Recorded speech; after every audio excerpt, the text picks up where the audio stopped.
What's up, Revival Youth? Welcome to episode 4 of the Revival Youth Show. We are amped for what's going on this month. We are starting a new series. It's called April Showers. And what do April showers bring? May flowers. And what do You'll May love flowers bring?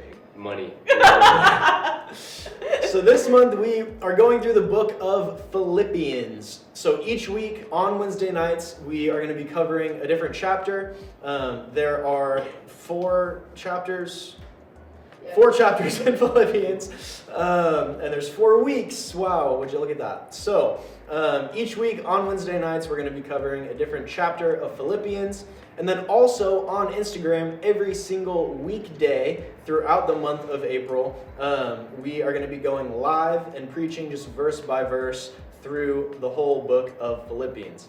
So the reason we're going through Philippians in our April Showers series is because it's all about choosing joy and choosing to remain hopeful in the assurance that we have in Christ while we are going through difficult situations. So we know that life has all sorts of storms, life has all sorts of difficult things that come up, whether those are just like challenges and trials from the Lord or attacks from the enemy, or just when we decide to be stupid and cause different issues in our own lives. But whatever it is, we know that life can hold all sorts of challenges. Paul himself, the author of Philippians, was no stranger to that. While he was writing that letter to the church in Philippi, he was in prison. He was, enduring all sorts of really awful persecution. But he still chose joy. He chose to follow Christ, remain firm in his identity in him, and everything turned out all right because of that, because he knew that regardless of what happened on this earth, he had hope and joy in what was to come in the next life. So today is a very special day because we have our friends Corby and CC here, and we are just going to be sharing a little bit about those sorts of things in our own lives, the struggles we've been through, just sharing some testimonies of how even in life's storms, our own April showers, if you will, how God has helped move through those situations to bring us into where we are now, or even maybe where we are now in a dark season, and how we have hope in the fact that God will bring us out of those sorts of things. So it's going to be great. Today, this podcast is going to be great, and I'm excited to hear the testimonies that we're going to be sharing. But I think also just Wednesdays and our live streams and all of that are going to be really powerful. So be sure to check all of that out throughout this entire month. But for now, let's dive into some testimonies. So, who wants to share a little bit? I'll go first this time. All right. So I feel like I first met God in high school. Molly took me to a summer camp, and that's when I first tried diving into my faith. I did it for 2 years throughout high school. Went to youth group every Wednesday nights, and then right before I started my freshman year of college, my dad passed away, and I deep dived into things that would, just numb over any pain that I was feeling. I didn't want to feel any of it, so I would dive into alcohol and drugs just to get by, and it wasn't until about 2.5, 3 years ago that I was like, okay, something's got to change. During that time, I was still trying to walk with God, but, I'm putting these idols that I had in my life before him, and I said, okay, we're done. So I gave all that up, and then started really deep diving into my faith, and life has literally been a 360, just surrounding myself with people who truly care about what God has for us and what is to come. The seasons were hard to get through, but you just walk with him and you just keep going, and it's going to be so much better for you. I would say within this last year and a half, becoming close with you guys and joining, Revival Youth on Wednesdays, I would say that has helped me just come out of it and just full force, want to walk with God. So I'm really happy about it. There's brighter things ahead, guys. It's good. Yeah. Yeah, I think one thing that stood out from what you were saying was you finally just hit a point where you were like, okay, something needs to change. Yeah. What was that point like? Or was that a rock bottom moment, or was it what was that situation? I just saw everyone at church, they're doing so great in their faith. Their lives are so I don't want to say put together because I never know what anybody else is going through, but you could see, they had the Jesus glow. They had the assurance that, life was good because they walked with Jesus. And for me, I just felt like it was one thing after another. And I knew that's just because I was doing things that were not of God. So I really was just okay, we're done. I want to feel close to Jesus. I want to know that, I've got something to look forward to in this life and not, worshiping all these other idols that I put before him. So I think it was just, really deep diving into revival, and getting acquainted with people and realizing, oh wow, there's so much more out there. Yeah, that's good. I think a verse that comes to mind is how iron sharpens iron. Mm-hmm. We are built up in community, and when we allow ourselves to enter into that community and be surrounded by godly people, I think that's one of the things that's so difficult, especially for young people, is just being surrounded by the wrong influences. Yeah. We surround ourselves with people who are not walking with the Lord, mm-hmm. and people who are in sin and are struggling with all the same things we're struggling with. But when that's the case and we don't have anyone around us who's following Jesus, mm-hmm. then we're just going to end up being the same as all the people we surround ourselves with. So with your testimony, once you're surrounded by people who are following mm-hmm. the Lord, it becomes just that much easier Yeah. to get into that stream with them. Yeah, there was a good 3 or 4 years where I had a group of friends that just wanted to party, go out every night, and it was just it was fun in the moment, but looking back, it's wow, I wasted so much of my life just being stupid. Yeah, that's good. I'm glad you said that, because we've talked about this on Wednesday nights, but I think one of the greatest fears is just missing out. Mm-hmm. Molly even gave a whole lesson on FOMO. About the fear of missing out. But that's real. People go and do all of these stupid things mm-hmm. because you're well, that's what everyone else is doing, and it looks like they're having fun. But what you don't see is when they're alone in bed at night mm-hmm. and feel like it's not even worth it to carry on, Yeah. and they're just reaching for these things to find fulfillment, and you fall into the same trap when you're surrounding yourself with those people. Yeah. But it's you don't know what you're missing in Christ until you experience it. Yeah. And you don't understand how worthless the things of the world are until you finally give them up and realize oh, I don't need those Yeah. things. It's God who is able to help me find that fulfillment and the joy and all of those sorts of things. So that's really good. Mr. Cerny? Yes. I've known CC forever, so that was really it's really cool to see her make those changes in life, because then it makes it easier for me and Molly to make those changes in life, because us three have been friends for I don't even know how long. I don't keep track anymore years. Because it's been so long. But I think for me going into it,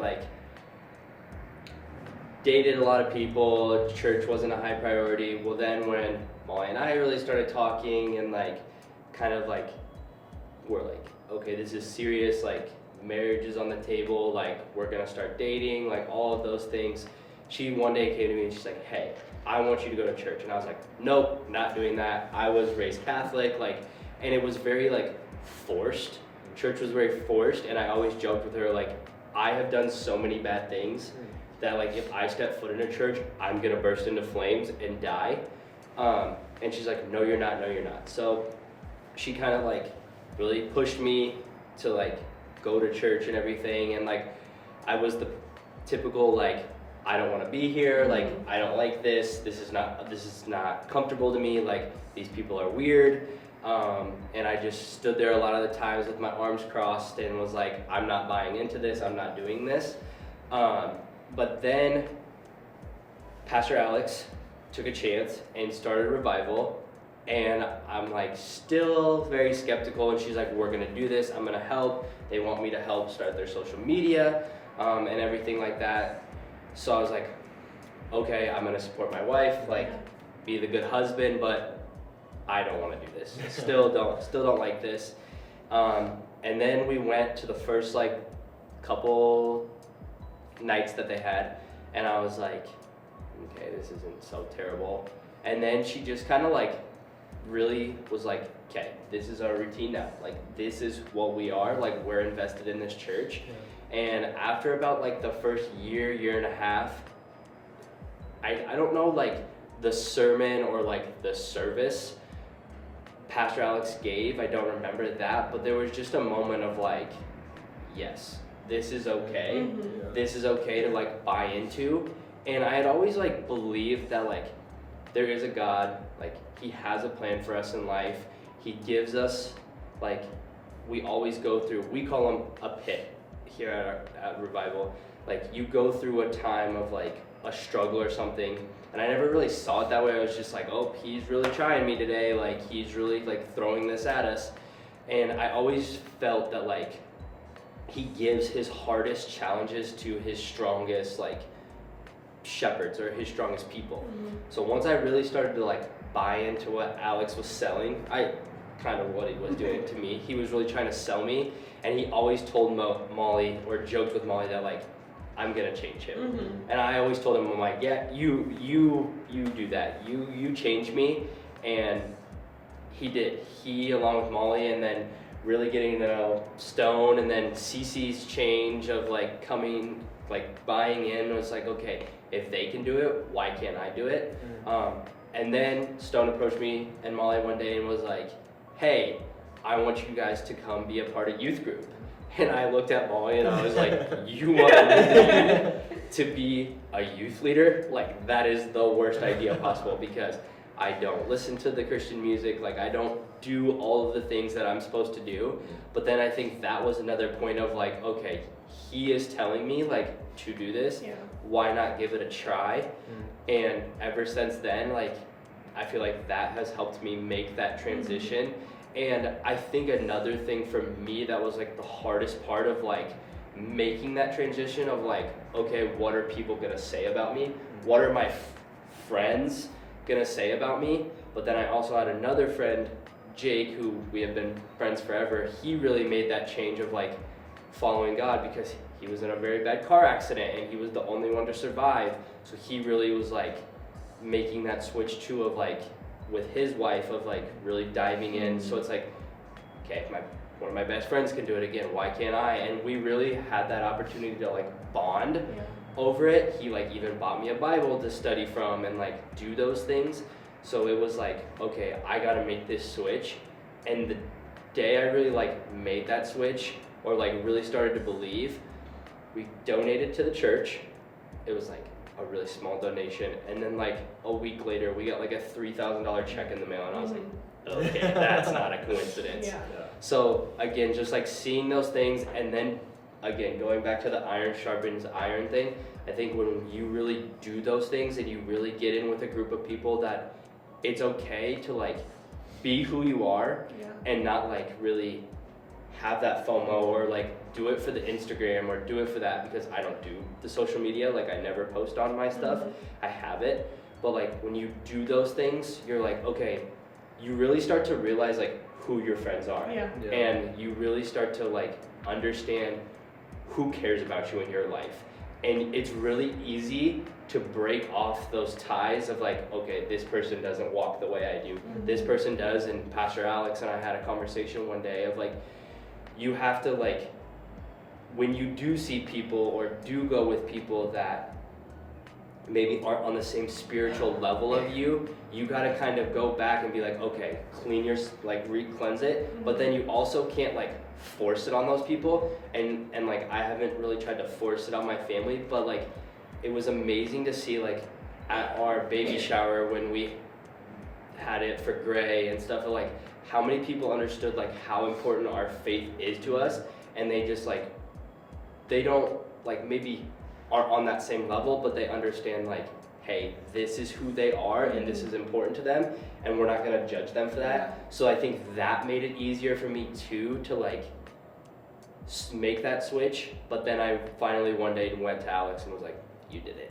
You got there. You got me. You changed me, along with Molly, along with CC, along with Stone, and like now I'm like, I'm youth. I was the video producer last Sunday. I've done slides and like just all the buy-in that I've done with our church. Like I can't imagine where I'd be in my life now without making that switch, or like seeing CC make that switch, or seeing Jake, or seeing Molly, or like Molly being like, nope, you're going. Like if she wouldn't have pushed me, like where would I be? Yeah. Like where would I be spiritually? Where would I be as a husband? Where would I be as a father? Where would I be as a friend? Right? Like there's so many times now I'm like okay to be vulnerable and like call Jake or call Stone. Like there was a time where we were, right when Gray was kind of born, we were like, hey, we just had him dedicated.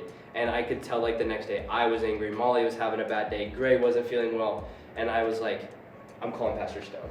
Like before that 1.5 year change, I would have never done that. I would have never called Jake and like been vulnerable with him, because again, I think in America we so much like, we got to be the man, we got to be tough, we have to do these things. And I think Revival does a very good job of like telling their men to be vulnerable. Like it's okay, because at the end of the day, I think that shows like you're a stronger man because you're aware, okay with your feelings, you're okay with who you are as a human being, and then that allows you to make that spiritual jump anymore, or as we like to say here at Revival, like fall under that spiritual like covering of God.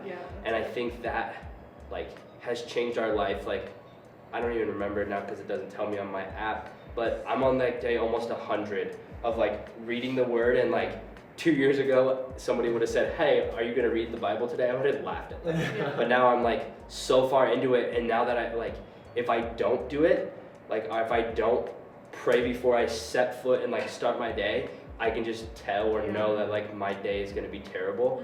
So I know I'm getting very long-winded right here, but like it's just so awesome to see the power he has and the love he has for you.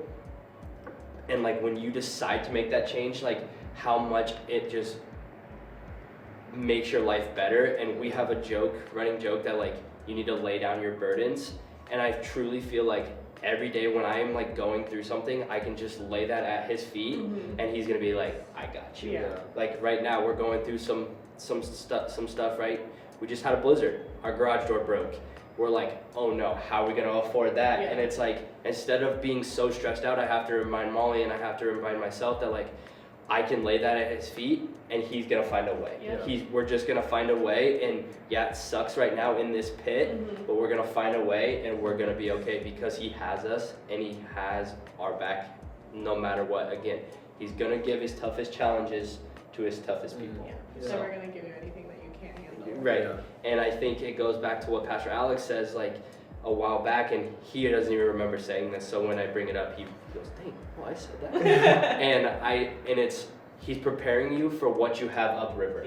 Or what's ahead, and he's not gonna give you a big issue if you can't handle a small one. So it's little roadblocks that suck at the time, or like might not be great to deal with, but at the end of the day, he knows that if you can handle those, you're gonna handle that. So for us, like Molly and I, we had to go through a lot of trials and tribulations, a lot of things, because at the end of the day, he knew he was gonna give us our son.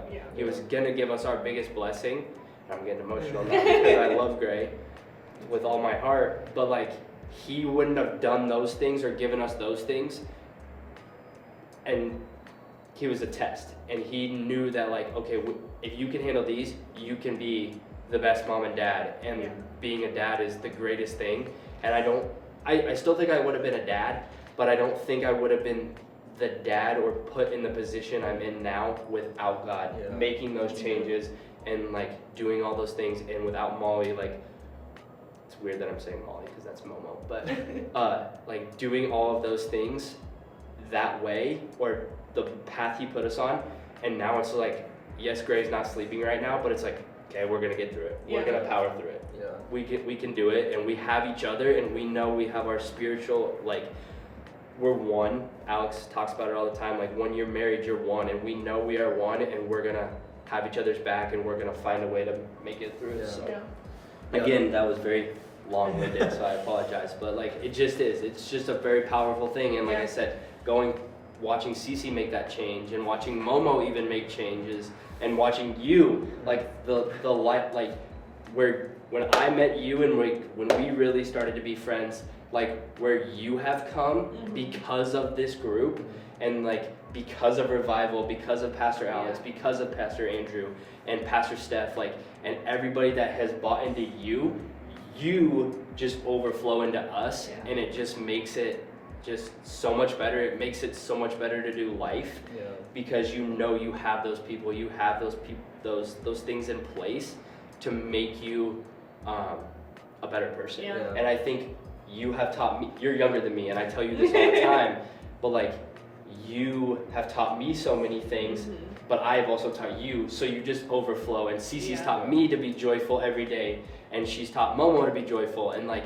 Momo's really stepped out of her comfort zone and things. So again, I know I'm going here, but it's awesome to see, because once you start overflowing, you overflow into somebody else, and then they start overflowing, and then you get revival, and you get this just organic thing that like everybody was like, you guys are crazy for starting a church, but it's like, no, we're crazy because we want the revival in Omaha. We want, and we just want that growth for everybody who steps foot in here. So if I can talk about this right now, I hope that pushes somebody to come to church.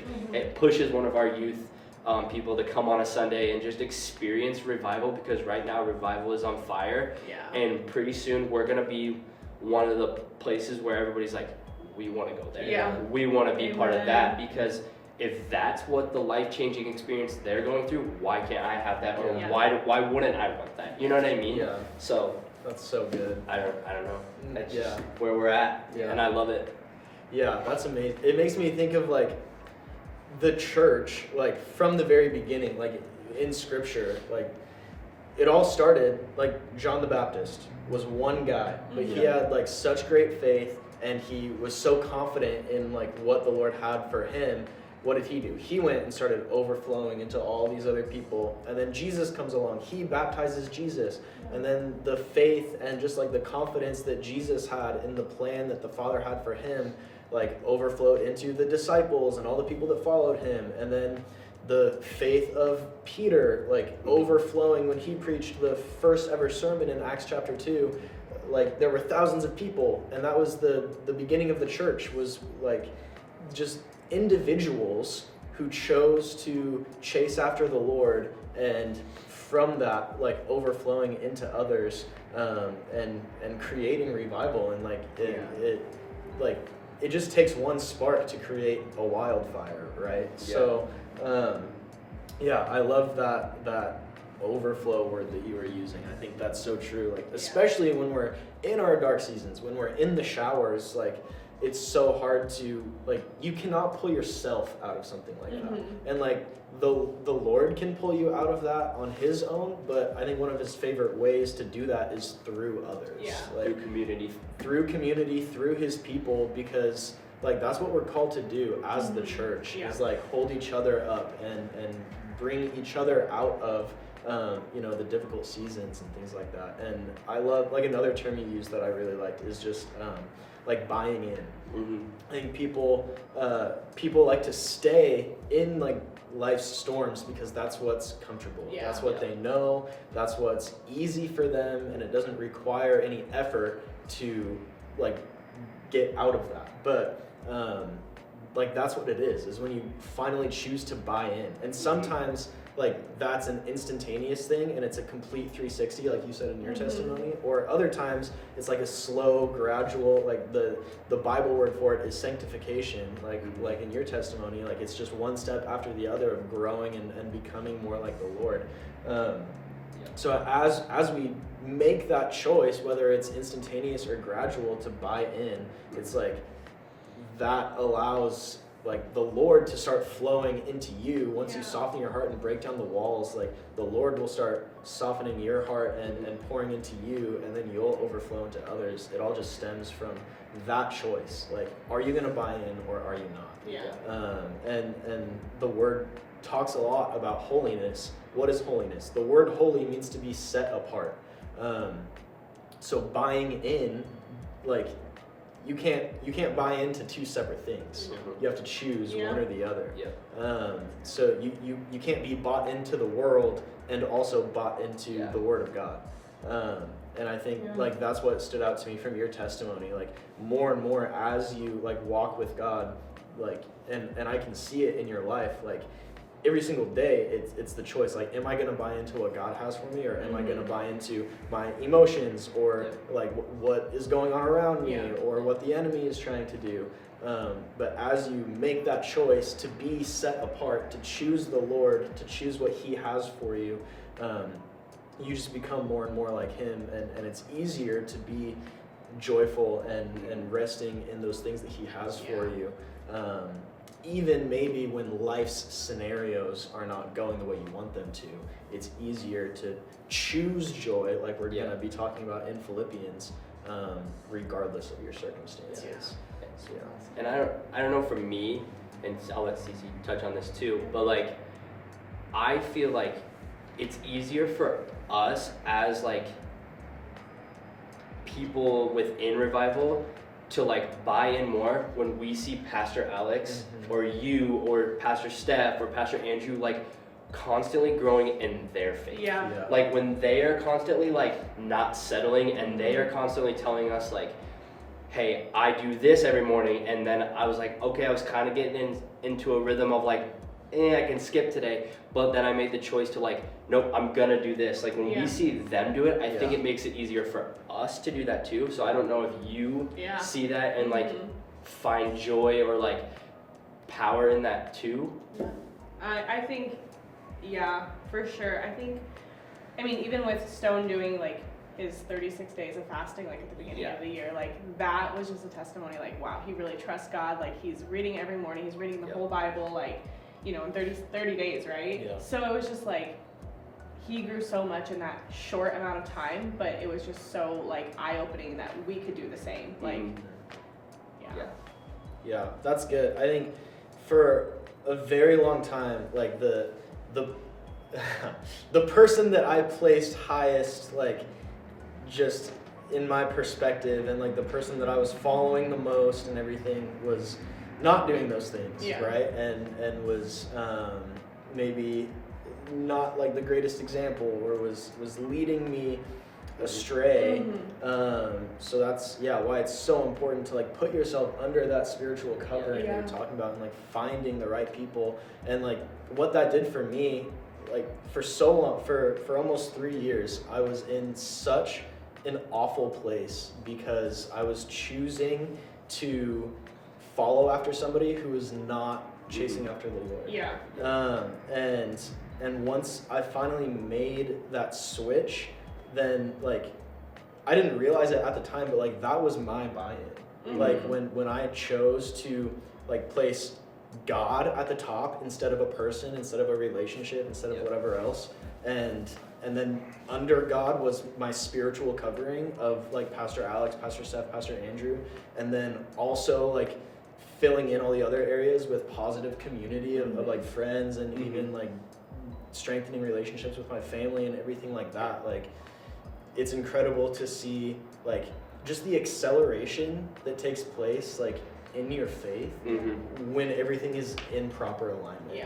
Like if you're trying to like run on a treadmill and your treadmill is like like the track is not in alignment and it's like all bumpy and like not straight or smooth, like you're not going to be able to go very fast. But if everything is properly aligned and everything is straight and flat, it's so much easier and so much smoother, and you can go so much faster.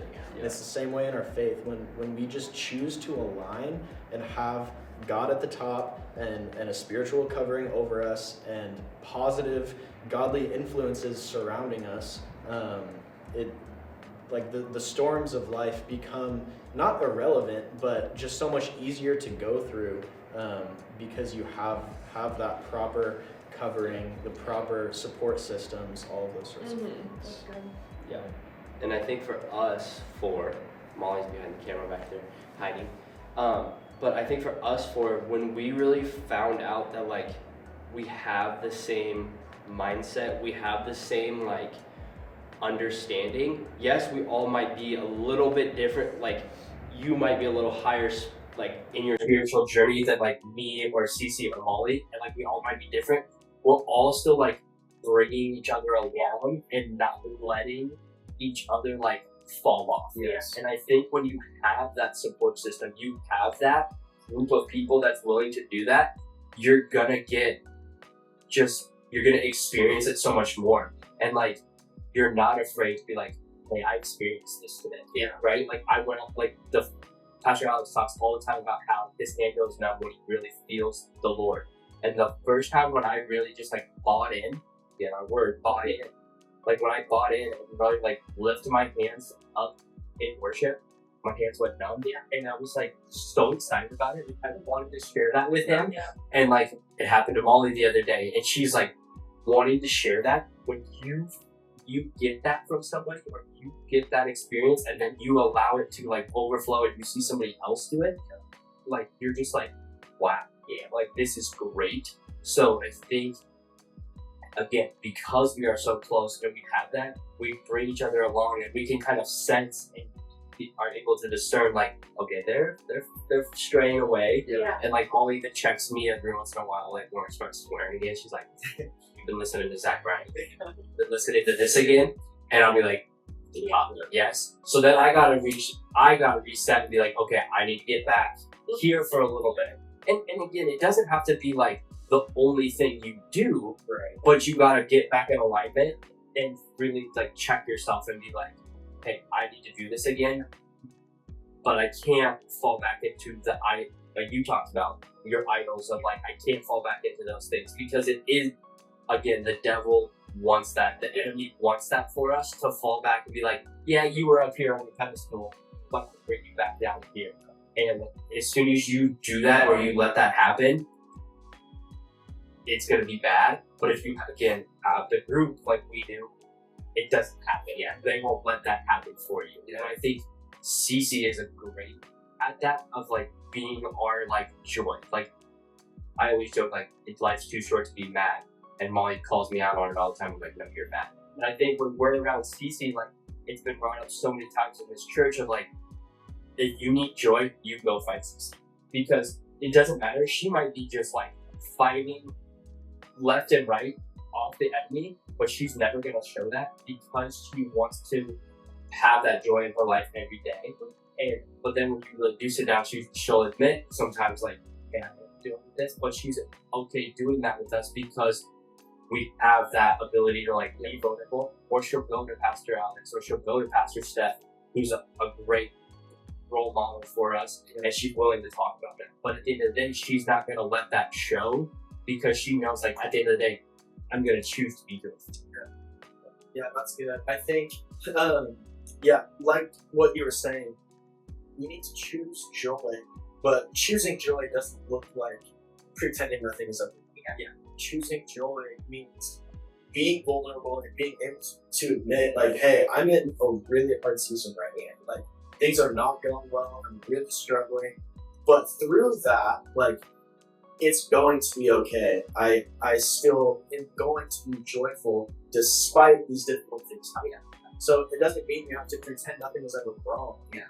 It just means that in the midst of the wrong things, the bad things happening, you still get to, through community, through intimacy with the Lord, say like, hey, it's going to be okay. Because I know who my God is. I know that He has good plans for me. I know that He has prosperity ahead for me. So, lay down those burdens. lay down those burdens. So one last kind of question, I think, to maybe close things out. I think one of the big themes of what we've talked about is the importance of godly community. Yeah. So for any students watching who are like, all of my friends are not Christians, I struggle finding friends, or whatever it is. Any scenario where a student or whoever watching is saying, I don't have God. I have people in my life who can draw me nearer to the Lord, who can pull me out of these storms of life that I'm going through. What advice would you give to those people? I would say, go to youth group, go to church, find those people in your life that you can really connect with. Don't be afraid to cut off ties with anyone that isn't bringing you closer to the Lord in a relationship with Him. It's a hard season to push people aside, but you can love them from a distance.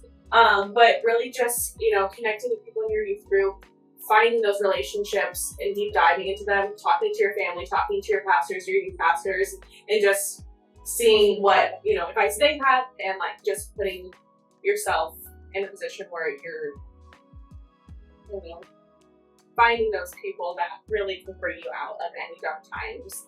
But you don't always have to just go back to the friendships because they're comfortable. We want to get out of comfortability, and just looking for those other friendships. It's hard, but it's worth it. I think that's if you're looking for water, don't go to a desert. Yeah. Right? Put yourself in situations, in environments where you're going to be able to find those sorts of people. Yeah. Joe. Yeah, I would say kind of going off of that, you gotta find that group of people, and I think us four have found that group where you have to be able to be yourself. Yeah. You shouldn't be in a group of people where you are being fake or putting up a facade of this is really who I am. Yeah. I think it goes back so much to social media has ruined a lot of things because we can fake who we are so easily.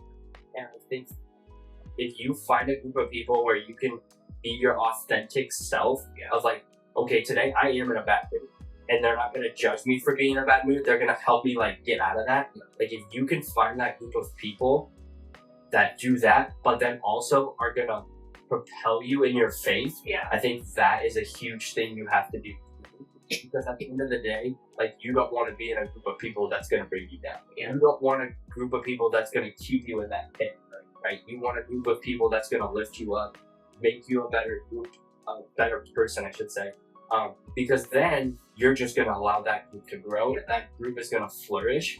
And I think if you're really looking for that, come to Revival Unstep. Come to Revival. Because again, us four as leaders, are gonna be our authentic self. We're gonna call you on we're gonna call you out and be hey, I can see something's wrong. That's fine if you don't want to tell me, but just know I know. Yeah. And I think we're not afraid to do that because we have tried so hard to not be ourselves, and it didn't work. Yeah. So now when we know that we can be ourselves with each other, it allows us to grow and push ourselves to call somebody else out and be hey, we know something's wrong. We are here to help you. You're gonna come to us when you're. So I think that is a big thing for any, not even just our youth group, for just youth in America. Of don't be in a group of people or with a group of people that's gonna not let you be your authentic self. I think going with that too, when you're with a group of friends or they say that they're Christians, they want to live a life like God. And if you see them acting out, don't be afraid to call them out on that because that's going to help them grow in their faith too. But also understand where you're feeling convicted and know that you can push yourself away from those positions. And if they're not doing the things that are Christian, okay, then it's time to reflect. Be cut off. Cut off. Because at the end of the day, your true friends are I always think of I can hold you in a fit, hold you in my hand of who I can call when I need something. The classic game show, who's gonna pick up when you need them.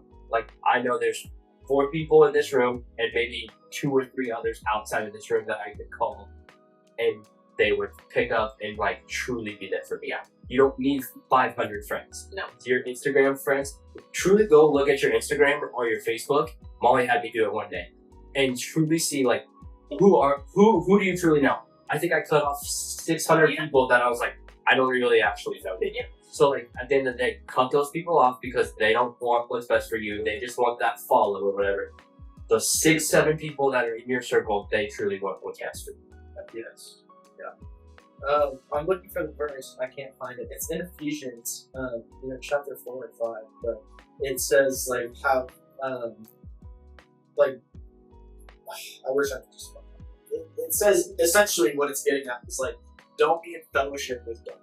Yeah. So just like what both of you guys were saying, you cannot, like, if you want to experience the light of Christ, you cannot surround yourself with the darkness. Yeah. So yeah, get in those communities, be with people who draw you to the Lord. I think one thing I do want to highlight: every single Wednesday night we have response time where you're able to sit and journal and be in Scripture and do whatever you need to do in that moment.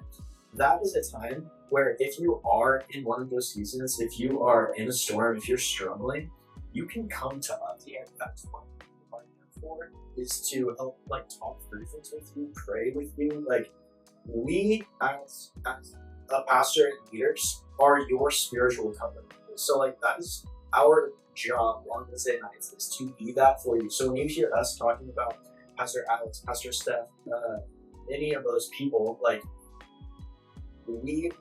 that is our goal for you, especially on Wednesday nights. Yes. Come on Sundays. We have a whole ministry team who would love to pray with you on Sunday mornings. Bring your family. Listen, that's one of the biggest changes we can make. If your family starts coming to church on Sunday mornings, if your whole family buys into what's happening in the body of Christ, that will change your life. So push for that. Be like, hey, Mom, Dad, can we please go to church as a family today at Revival? Because that's another thing, is the unity. If you're going to youth group in one place and then Sunday morning church at another place, whatever, that's fine, but you're not getting the fullness of being planted in one house. You're divided, you are disunified.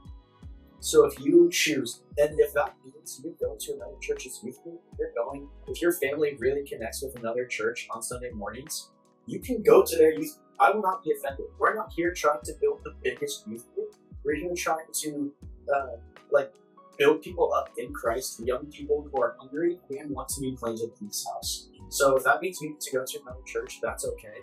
Or if that means you need to get your parents here to this church because something special and unique is happening here, then do that. Fight for that. Pray for that.